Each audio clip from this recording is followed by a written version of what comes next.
Running out of space on your modded Nintendo Switch? Want to give Android or Linux a go? You'll need to upgrade your SD card. Let me show you how.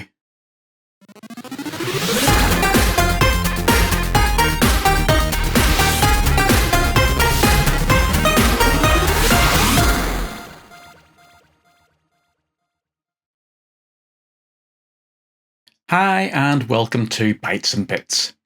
A modded Nintendo Switch can do so many great things that once you've got it up and running, you'll want to explore its full potential. So you can play any game you want from your legally obtained backup files, play retro console games using emulators, and even turn your Switch into an Android tablet or a full Linux PC for loads of extra features. But all of this does take up storage space, and you can quickly run out of space on a smaller SD card. Or in the case of Android and Linux, it does need the card to be partitioned in a different way.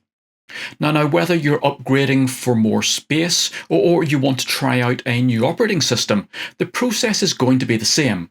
So let me show you how to upgrade your SD card. So you're going to need a few things for this project. So of course it is based on you having a modded Nintendo Switch. So if you haven't yet modded your console, do check out my Picofly installation video to get yours all set up. Now you'll also need an SD card.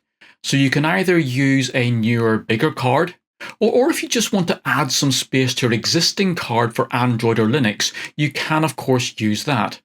Now remember that Android and Linux will use at least 16 gigabytes each if you want to install them, more if you intend to use them for multiple applications. So do check you've got enough room on your card for that. So either way, you'll also need to create a backup of your MMC system. Now that is going to use 32 gigabytes for normal switches or 64 gigabytes if you have an OLED model. And again, that is going to have to save that data onto your existing SD card. So if you want to check your current storage, just boot into Hecate and then go to the console info screen. Then select the micro SD option. And then you'll see the drive usage come up down in the bottom left corner. And this is going to tell you how much free space you have on your current card. Now, as you can see on mine, I only have about 21 gigabytes free. So I'm going to have to delete some games to create enough space for my 32 gigabyte MMC backup. Now, if you're upgrading to a new SD card, make sure you check out my SD card speed video so you know which one to buy. So the Nintendo Switch, it doesn't use or can't use UHS 2 cards, and it doesn't make use of the A2 application enhancements. So my advice, if you're choosing a new card, do make sure it conforms to UHS 1, and then with either the U3 speed class or the V30 speed class. Do try to get one that does specify that it does conform with A1 app performance, although most of those cards, if you choose those other specifications, it will meet that by default.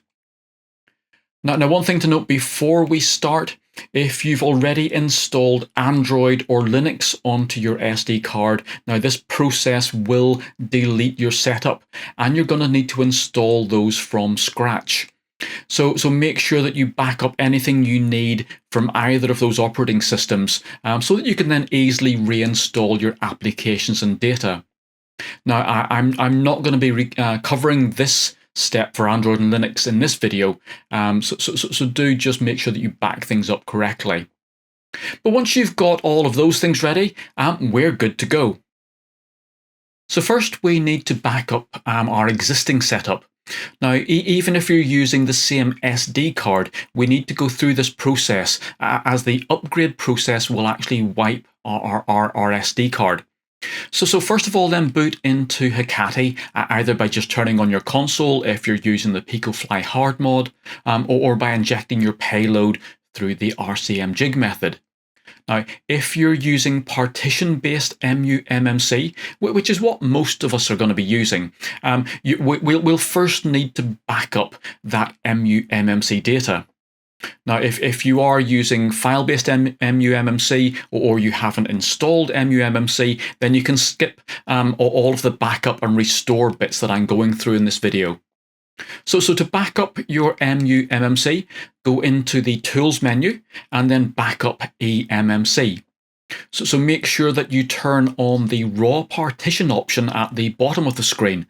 Now this is important to make sure that we back up the correct data. We then need to, first of all, back up the boot 0 and boot 1 section, and that should run through pretty quickly. And then we need to back up the raw GPP section, and this is probably going to take around about 10 minutes. So when we upgrade our SD card, we're going to want to keep all of our existing setup. Now this just needs us to copy all of the files that are on our SD card currently onto our computer so that we can then reinstall them back onto our new card or our newly partitioned card.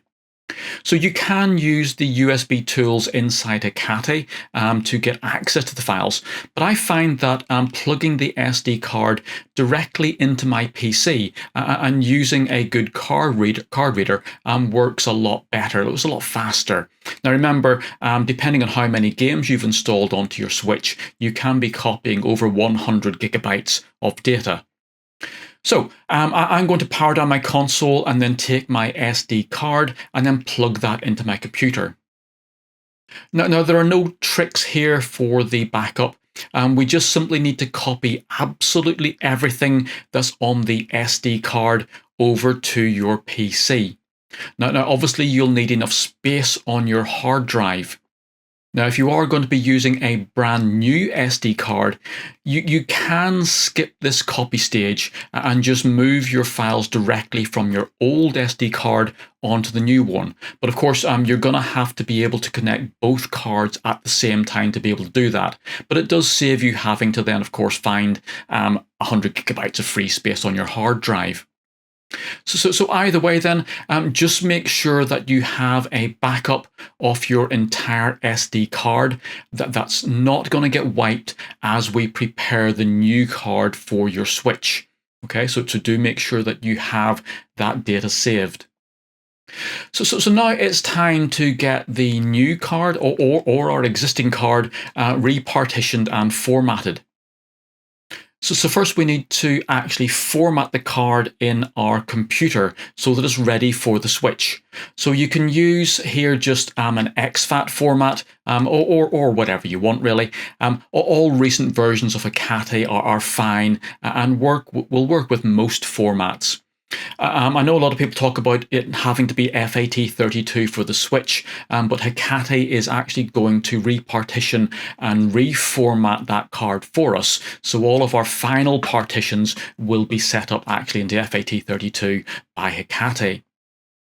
So once that format's complete, we now need to install the latest version of Hecate back onto our blank SD card.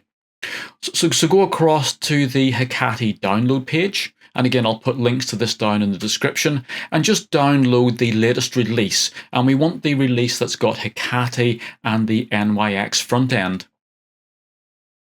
So that's going to come down as a zip file. So all we need to do is to extract those files out of the archive, and you should then find that you have a bootloader folder and a bin file. Now, if you're using a hard-modded Switch with Picofly, you will need to rename that bin file to payload.bin. So all we need to do now is to copy these files and folders onto the root of our newly formatted SD card. So once that's copied over, we just need to eject the SD card, or if you've just been copying it straight onto your Switch, just leave it in there. But I'm going to eject my SD card and I'm going to pop that back into my Switch. So we now need to boot into Hecate. Again, we're booting now from our new SD card. It will probably ask you to set the date and time, so just go ahead and do that. So once you've done that, go into the Tools menu, and then we need to partition our SD card. So we have a range of sliders then that let us create space on the card for our MU-MMC, Android and Linux partitions. So to enable MU-MMC, or at least to create space for it here, we need to slide its slider setting across until you get to 29 full for a normal switch or 58 full for an OLED model. Next then, if we want to give Android or Linux a go, now is the best time to set space aside for those. Remember that if you decide you want to install either of these at a later stage, you're going to have to go through this whole upgrade process again to create partitions for them. Obviously, on the downside of creating the partitions now is that they do eat up quite a bit of space on your SD card, so do bear that in mind. If you're not sure that you're going to want to have a go with those, then you're probably better off just leaving them out for now. But if you do want to install Android or Linux or both, then just simply drag their respective sliders along to allocate some space. Now 16 gigabytes is the minimum you need for these, and that will give you enough space for the operating system and some basic applications. Now, I would suggest if you're going to be using these, you should really set aside 32 gigabytes, and that will allow you sort of normal app usage. You can install a few apps and give them a go. If you do intend to use either of these then for retro emulation, which is what a lot of people use them for, then obviously you'll need to allow enough space for your ROM sets. So for my setup here, I'm just going to be setting both my Android and Linux to 32 gigabytes so that I can give each of them a bit of a try. So with your partition sizes all set up, we just need to click on the Next Step button. So if you have set up some space for Android, make sure you select Dynamic here so that you can use an up-to-date Android version. If you know that you are going to be using a legacy version, then do select that. We now just need to click the Start button, and it will just give a little countdown just to know that we are doing the right thing. And then all we have to do after that, as it says, just press the power button, and at this point it will go off and create the partitions and format our SD card. Now we don't want to actually go ahead and flash anything now, so just click the OK button and we can now continue with the next step. So we're now ready to restore our old system. So again, you can either use Hecate to get access to your SD card or just take it out of the switch and then plug it directly into your PC. But once you're ready to copy the files over, all you need to do is copy everything that we backed up previously onto this newly formatted and partitioned SD card. If you're asked to overwrite any of the files, just say yes. And again, this is going to take some time to complete. So now we need to get a few things set up. So if you backed up your MU-MMC system earlier, we now have to move a few files around. So on the new SD card, open up the backup folder. Inside there, you'll see a folder with a random folder name. So open that. You should now have an MU-MMC folder and a restore folder sitting inside there. So open up the MU-MMC folder, and inside there, you'll see all of your backed up files. So we now need to move these from here into our restore folder. So select all the files and cut them out. Then back up one folder and go into the restore folder. Inside there, you should see an MU-MMC folder, so open that up, and then just simply paste all of those backed up files into there. We can now eject the SD card and pop it back into our switch. So boot up into Hecate again. Again, if you've backed up an MU-MMC partition, we now need to restore that. So go to your Tools menu and restore eMMC. Again, make sure that you have the raw partition option turned on at the bottom of the screen. Now this is very important, as if you don't, you can actually damage your sysMMC. So once you're sure that that raw partition option is turned on, we then need to restore our boot 0 and boot 1. Now it's going to make you wait for a few seconds just for security. But once that timer runs out, you just need to press the power button to get that restore to take place. Again, that should take place pretty much instantly. Next, we need to restore our raw GPP. And again, it's going to ask you to wait for a few seconds. So once that's complete, again, press the power button, and now it will start to restore your raw GPP. Again, this is going to take sort of around about 10 minutes to complete. So once all of that's complete, go back to your Hecate main home screen. And at this point, I actually like to reset the console. So once we're back up and running and back into Hecate, we are now fully upgraded. So in Hecate, if I go into my launch screen here, I should be able to either launch sysMMC or muMMC. So I'm going into my muMMC here. And again, you should have all of your applications and games and so on all ready to go. If you've set some space on your new SD card for Android or Linux, then those are all ready for you to go off and install those applications. And again, I'll be making some videos on how to do that, so please do make sure that you subscribe to the channel. So hopefully then you've found this useful and you're now up and running with lots of extra space for your games, or as I said, some extra space for your Android and Linux installations. So if you've enjoyed this video, do make sure you click that like button and subscribe to the channel for more Switch, modding, electronics, gaming and making projects. I look forward to seeing you again in another video very soon, and bye for now. For more games programming, electronics projects and retro gaming, please make sure you like this video, subscribe to my YouTube channel and visit my website.